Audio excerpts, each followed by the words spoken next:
today we're talking about the importance of tightening your vision. Now, what that means, Jack, we think it all comes back down to the why.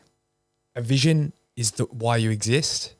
It's not the how, it's not the what, it's why. And if you haven't seen that episode, I think it's episode 38. Don't quote me on that. We're moving pretty fast. But it's certainly recent, and it's Simon Sinek's book. That's where we got the idea from. We're not experts enough to come up with it ourselves, but we did both read the book. Anyway, get into that if you haven't already. Yeah, so we're talking about, making that vision super narrow, super sharp. When you're starting off, it's easy to get lost in everything, have a lot of ideas and be wanting to create a bunch of different things, whether that's in your business or whatever that looks like for you, your creative vision.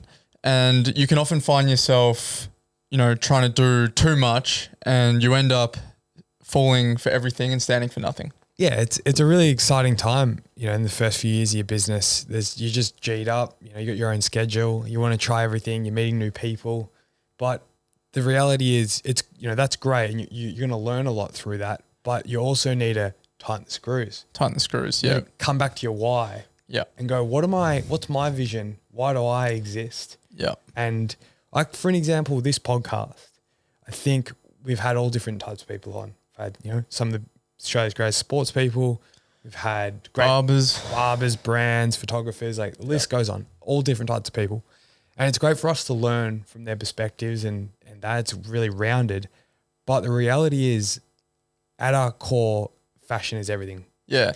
Yeah, we're a clothing brand. We make clothing for others and we really, love fashion and it's a big passion of ours. So we've had that realization that our vision's probably getting a little bit too broad in terms of this podcast. And so, we're going to tighten the screws a little bit on that and bring it back towards fashion because we want that to be what we stand for. We want to be standing for fashion. If you think about fashion and clothing and getting information in that space, we want to be the go-to podcast source of information for that. Yeah, I mean, that's our why. The why is we exist to remove the barriers that are there between information and good quality garments. Yeah.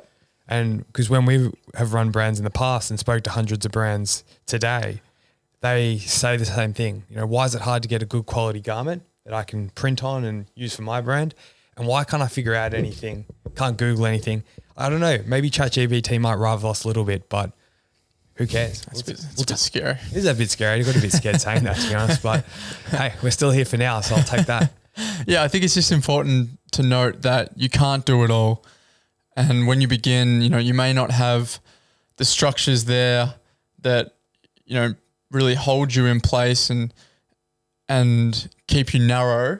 You can go and meet with someone one day and then go and work on products the next day and go on a podcast the next day and go and look at accounting the next day. And it's all very broad, but we found that in such a competitive industry that it is these days, there's brands popping up left, right and center. It's never been more saturated. Everyone can make clothes, it seems like. So you have to really make sure that you find your niche within all that and you become the go-to brand, or whether it's you're making a certain piece of clothing that people associate with you.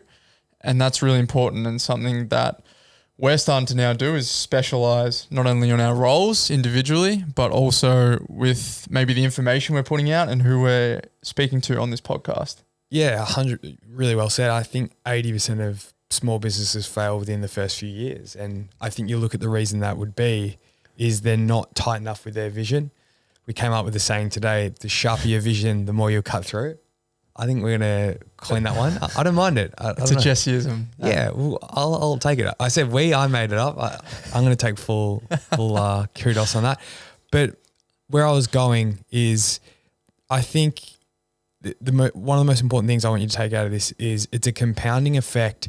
If you can, my stomach just completely rumbled. That was pretty loud. I'm not sure the mic picked up that rumble, but anyway, if you're making decisions in line with your vision all the time and you're in complete alignment, you will be shocked about the cross flow of the benefits you get. Yeah.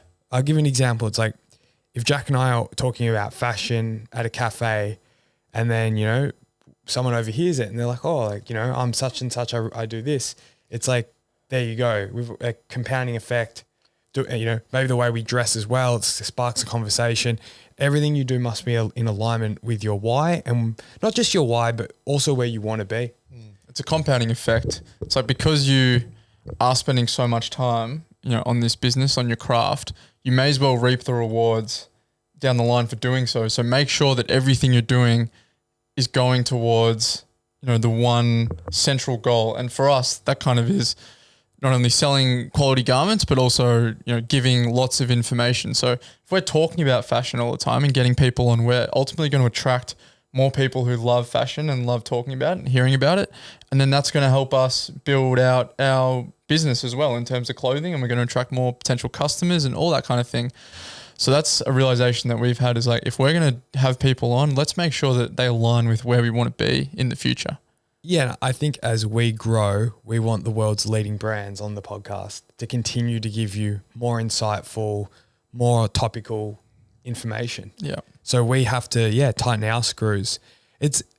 I'll leave it at this. It's almost the law of attraction, but instead of being like positive or manifesting, it's like being super sharp on what you believe in, and how that'll attract, as you said, just like-minded people to that vision. Yeah. I think that's kind of a cool way to put it. Yeah. It all comes down to your why. Again, Simon Sinek, have a look at it. When you're making those little decisions in your day-to-day, just have a think, just take a step back and be like, does this line up with where I want to be, with our why, with our vision? And if it doesn't, then probably don't do it, and find something that does.